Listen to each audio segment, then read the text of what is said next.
Hello, and welcome to Film Slam Stream's post-film conversation for Selma, Alabama. My name is Eric Siler, and I am an instructor of film, media arts, and communications, as well as moderator for this conversation.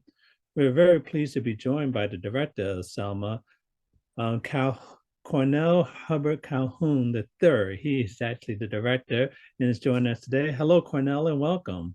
Hello to you. Thank you for having me. It's wonderful to have you. And especially, I know this is being recorded, but just so our viewers know, this is actually being recorded in February, which is known as Black History Month. And it's such an important piece of Black history, but also an important piece of American history. Can you tell us why it was important to make this film and to educate people about Selma, Alabama? Well, I grew up in the 1960s, and my parents, Martin Luther King was, he was bigger than life for them. And I was in college when he was actually assassinated, and it really resonated with me at that time. And we this this play started out as a theater production. It was called The Sisters of Selma, and it was about the struggles of the people who were in the march. And then in 2021, we just revised it. And since we had a character, Dr. King, in the actual Sisters of Selma, then we just expanded it, and we got Selma, Alabama. Interesting. So this is living history for you. This isn't something you read about. This is something that you actually experienced as a young person. So tell us about that too. Oh man, it was crazy because I went to an HBCU, Talladega College in Talladega, Alabama, and as I said, we were actually in our final semester when Dr. King was assassinated. And the interesting thing about it was we had 4 white exchange students who were on campus when he was assassinated, and protests started, and they actually had to usher those 4 students, those 4 white students, out of Alabama, because it started to get, people were protesting, and they were livid, and so they had to get them out of the off campus, and back home they were from most of them were from New Jersey.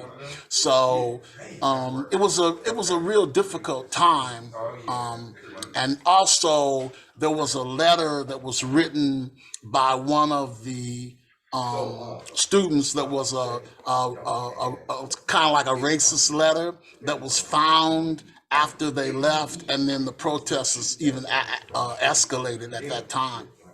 So it was real turbulent for all of us on Right. campus. Exactly. They sent all the students home. Oh, interesting. Interesting. Thank you for telling us about that piece of history. And obviously, there was a lot of buildup to the assassination of Dr. King. And one of the buildups was your film, 1965.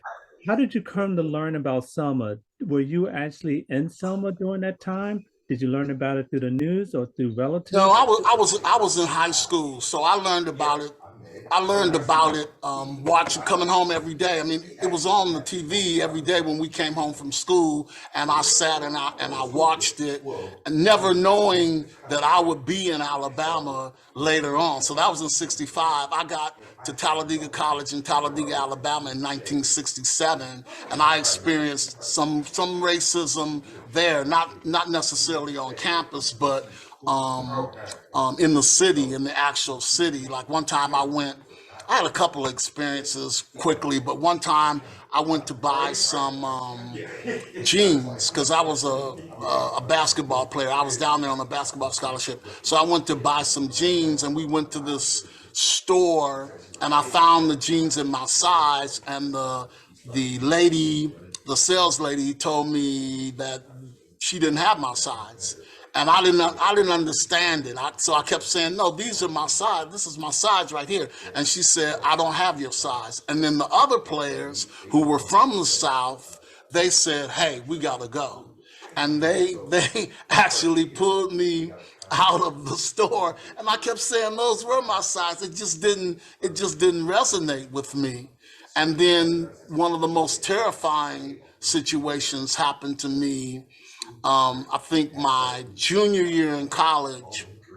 I was trying to call my mother, and I'm dating myself, but back in those days, you had to call collect. So you would you would dial the operator, you would tell her what number you wanted to, connect to, and then she would do the connecting. And then prior to the connection, she would say, so I was calling my mother, she said, Miss, I have a collect call from Cornell Calhoun for Idella Calhoun. Will you accept it? And until my mother says accept it, then they don't connect you. So it just so happened that particular Sunday night, my mother told me always call after midnight because it was cheaper, and we were poor. So I wanted to call her in the dorm, but the dormitory, everybody was on the phone because everybody was trying to call home. So I walked down the hill to a payphone, went into the payphone and dialed my mother. And as soon as my mother said, I'll accept the charge, 5 police cars pulled up with their spotlights on me and their guns drawn and said, get out of the phone booth. I'm not going to use the term they use. And so I stepped out of the phone booth, and my mother can hear this whole conversation because the phones connected. And the only thing that saved me, Eric, was I was a basketball player, and in Talladega, everybody went to the games, not just blacks, but everybody, because that was the only sports activity in the town. And it just so happened that one of the policemen recognized me, and he said, that's Calhoun. He plays for the college. They put their guns away and they were gone. Later on, I found out that somebody had raped a girl in the city, and they had on a white t-shirt and jeans, and they were black like me. So I tell that story to my kids, and I'll say, if it hadn't been for that deputy coming to our games and recognizing me, I don't know whether I'd be having this conversation with you. So those were just 2 of the incidents that I faced down in Alabama in the 60s. Interesting. Wow. It's interesting. These are things you hear about on television, you read about, but coming from you, really makes it more impactful. So I appreciate you sharing that with us. Let's talk more specifically about the film. You said originally started out as a play, and now and it evolved into a short film. Tell us about this transition. How did it go from a play to a film?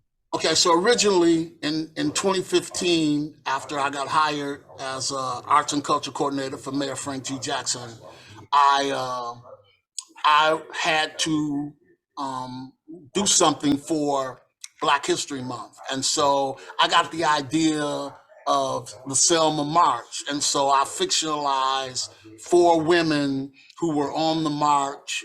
And I also brought in Dr. Martin Luther King. And then fast forward maybe 5 years later, I had to do a woman's history piece. And so we were going to do the play revised, but because of COVID, we couldn't do the play live. So then we had to go on Zoom to do the play. And so I got a couple of the actors who were in the original play to play roles, and then I wanted a white actress to play a white actress to play the lady who was murdered. I can't call her name now, in Mississippi, but I can't call her name for the life of me. But anyway, I couldn't find a white actress, so I had to use a character who was biracial to the Freedom Riders. She played she played one of the Freedom Riders, and she was mistakenly by the white community as being white herself. And so I also have a fabulous musical director, Ed Ridley, and a fantastic editor, Devin Collins, who worked in all of the, the pictures of Obama and the actual march. And then I had artists who actually did original drawings for the film. Some of the drawings that you see at the end of the film were from actual artists in Cleveland. So it was just a collaboration. I mean, I got a lot of the credit because I'm listed as the writer and director, but there's no way that I could have been there's no way, excuse me, that the film would have been so successful if it hadn't been for the collaboration. Because not only was it accepted at the Cleveland International Film Festival, we won at the Cleveland Short Sweet Film Festival, Toronto Film and Script, Vegas Shorts. I mean, there were a number of film festivals that selected the film. That's wonderful. Congratulations on that success. Thank you. Specifically about the film, tell us a little bit how you came across the women to portray these fictional characters. Were these people that you auditioned, or were these people that you knew? I just got a great imagination, and most of the time when I'm writing a film or a play, an original film or play, I've been doing this for a while, so I have a bevy of actors and actresses, and I actually write parts for them. Like, for example, I know their strengths and I know their weaknesses, and I also know what they can bring to a film. So I wrote the characters based upon the actors and actresses I have. Like, I have a guy by the name of Joe Billups, who is just magnificent at playing Dr. Martin Luther King. I mean, he's got all the inflections, the skinny tie. I mean, he can do it all. So I had Joe Billups, and then I have some fiery actresses, and I have some actresses who are more laid back. And so I just worked. I just took the characters that I had and the actresses I had, and I matched them up together, and that's how we got Selma. Yeah, well, what about the footage? How did you obtain the footage for the film? Okay, that was all my editor. Devin Collins. He's just incredible. He obtained all the footage and he put everything together. And then our musical director, Ed Ridley, who's also fantastic. He made the original music for the film. That's wonderful. That's a very. I'm glad you brought that up. To have original music really adds more validity to what you're trying to the story that you're trying to tell. Um, with the film itself, tell me how has it been received? I know it's won some awards. Tell me some of the feedback you received from people who have screened it. Um, it's emotional. I mean, when Devin first cut the film, after I watched it, I just started crying at the end.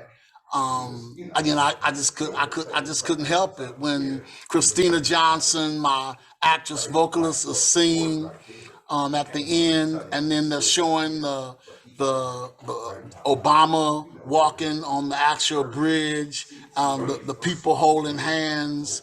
Um, when you know where we've come. I mean, we got a long way to come, but back then it just was it was unheard of. Some unspeakable acts that happened. I still remember in Alabama, in Birmingham, the dogs on the kids. I mean, it's just, So I think all of that culminated with making the film successful and powerful for me. So, and most people who watched it really enjoyed it. Okay, besides you know, being living during that the time in the 60s, have you had the opportunity to go to Selma and walk across the Edmund Pettus Bridge, or is that something you hope to do? No, you know what? I always said that I wanted to go back I actually wanted to go back to my college town, Talladega, Alabama, and write a play, like take a week out. But I don't want to go back when the college is in session. So I want to go back in the summertime when it's empty and just walk the campus where I walked and sit on the wall where I sat. In terms of Selma, no, I never really thought about going back. Going to Selma and walking across the bridge. No, not really. If I ever go back to Alabama, it will be back to my college town. Okay, and that's because why do you not? Is it would it be too emotional, or you just want to remember Selma as the way you told it? Why? Um, I don't really have an answer for that. I just don't have a. I'm not a travel person anyway. So for me to make for me to make a trip to Alabama, it will be back to my college campus because that's where I started. I got my start in theater um, with under the direction of Mr. Shedrick Lyons, and that's what's meaningful. That's the most meaningful thing to me. I always wanted to be a success so I could go back and help the school. Um, we had a little house on the hill that was our little theater, and Mr. Lyons, he constructed that house. He turned that house into a theater, and maybe in the '80s or a little bit after, I don't know whether the college ran out of money or they didn't have anyone to continue the theater program. The theater program was shut down, and they used the house the theater just for storage. And I always said if I ever made enough money, I would want to renovate that theater, open it back up in my mother's name. But then later on, I found out they tore it completely down. So, but I still would like to go back to the college and just experience that one more time. That would be great. I hope you do get to go back. What's next for you? You this is in your blood to tell stories, to work with young people, work with all people. Well, what do you have next on the horizon? Okay, so um, right now I have a script that's entitled Longwood that takes place in Cleveland in the old Longwood Estates, 40th near Woodland. They call it Arbor Park now, but all of us who grew up around and in know it as Longwood. So this film, believe it or not, has been selected for like 68 film festivals, 31 abroad. So my goal is to have it picked up by Netflix or Stars or Prime Video, and that's what we're working on, to make that happen. And then on top of that, I just recently won the Caramou Fellowship, um, and we plan to do a play about lupus, um, Blues for an Early Autumn, and we want to do it on the first weekend of May, which is Lupus Awareness Month, and we're trying to get the Cleveland Clinic and the Lupus Foundation to help us spread the word out and make this a big success. We don't really care whether um, the last time we did this, and I actually did this lupus play in 2009, we didn't even charge because the whole idea was to get the word out about lupus, a devastating disease that primarily attacks African American females.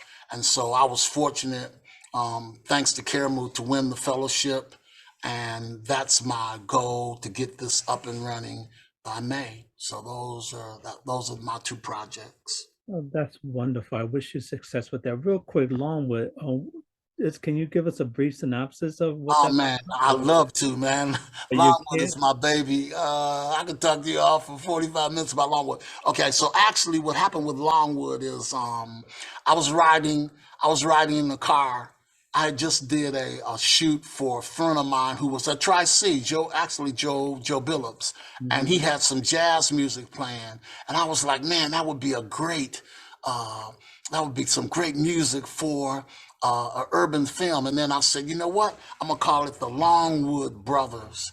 And then, so I had like three brothers, but then I had this fantastic actress named Christina Johnson, who's just incredible, also a vocalist. I wanted to include her. So then I cut brothers off and I just had Longwood. And so quickly, the synopsis of Longwood is about an African-American female from South Sudan, 15 years old, who comes to Cleveland as an exchange student at the fictional Cleveland International University. She's murdered, and her murder sets off a series of events for the Longwood family, which is comprised of Silk Longwood, is the big drug dealer in the area. Dr. Carl Longwood is the president of the university that the young lady attended. Chase Longwood is the police chief, and then the female, Queen Longwood, owns a nightclub in Cleveland, and her son is one of the people that's implicated in the murder. Interesting. Wow. You have me intrigued with that character development there. I can't. I'm telling you, Longwood that's my baby. Well, I wish you all the success in the world with Longwood and Lupus and all the other projects you had. Thank you very much. I'll keep you posted. Yeah, okay, thank you. Please do. Cornell Hubert Calhoun III, thank you so much for joining us. I appreciate the time that you've given us, and we hope to see you again soon. Hey, thank you for having me. It's been a pleasure. And thank you to our audience for joining us for this important and invigorating conversation. For more information about any upcoming Cleveland International Film Festival events, please visit clevelandfilm.org. I'm Eric Siler. Thank you.